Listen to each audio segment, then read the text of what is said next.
This first lesson is Chapter 1, Section 1, and here we're going to look at some very basic principles of government.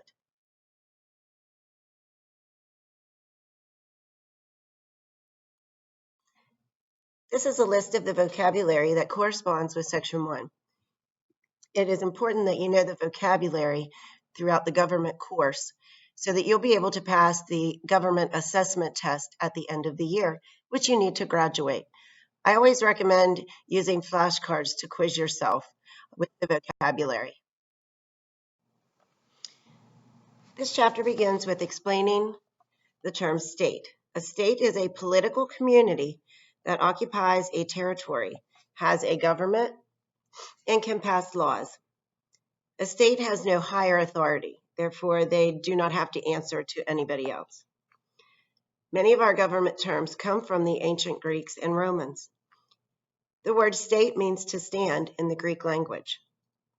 Both the Greeks and the Romans had a form of democracy where the people took place in their government.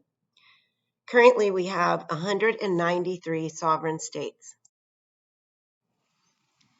There are 4 features of a state. The first one is population, so the people who live in the state. People have to live in it.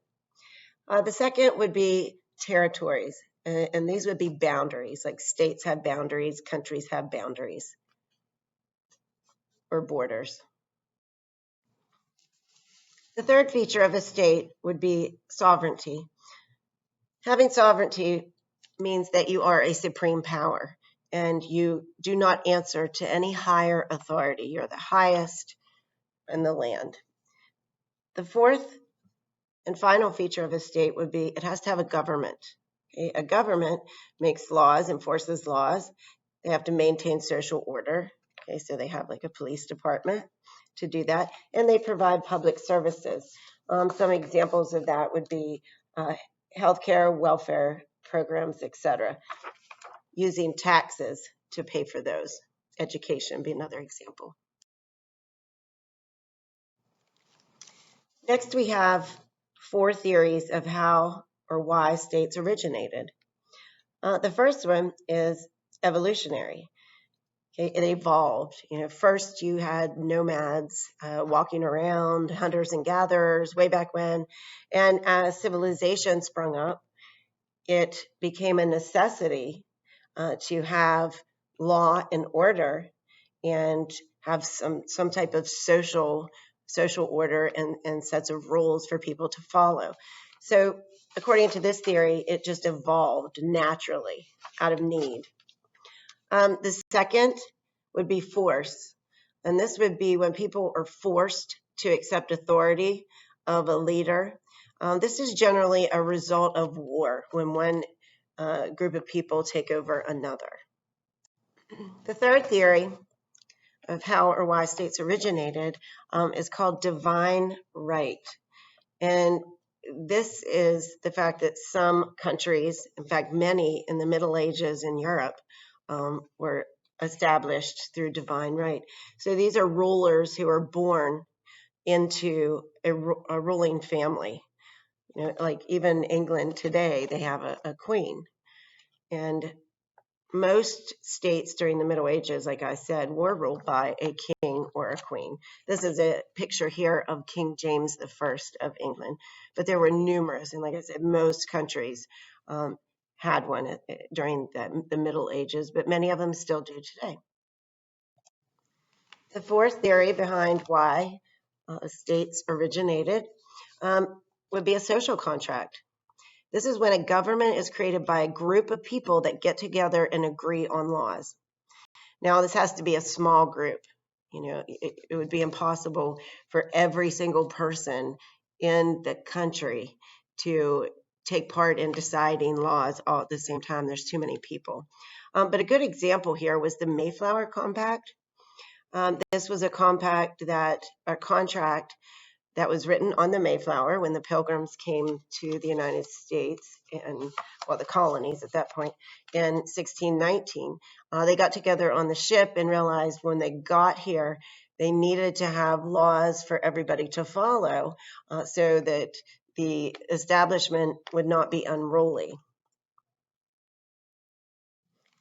And here again, this comes in fours, the purpose of government. Purpose of government, the first purpose is to maintain social order. And that's why we have laws. We have to keep people from doing bad things in order for our civilization or state or government to be successful. So it involves court systems, settling dispute, and law enforcement. The second is to provide public services. And as I said, this is to promote the general welfare. The FDA would be an example. That's the Food and Drug Administration. At one time in our nation's past, we did not have that. And so therefore, companies could market items like food that were harmful to us because there was no investigation into what was being put into the food that they were selling or product. It also consists of like welfare, education, and things like that. Things that are going to promote and be beneficial to the population. The third would be national security. Okay, this is a definite necessity for a government. They have to protect their citizens. They have to protect their citizens from foreign invaders. So establishing an army and a navy, an air force, etc., is crucial in order to protect the people. And number four, making decisions on the economy. For example, a fluctuation in interest rates, raising and lowering based on the need in the economy, an influx of currency. Sometimes they have to add money into the system, sometimes they have to remove it. And finally, you can see a few things that they do to stimulate economic growth.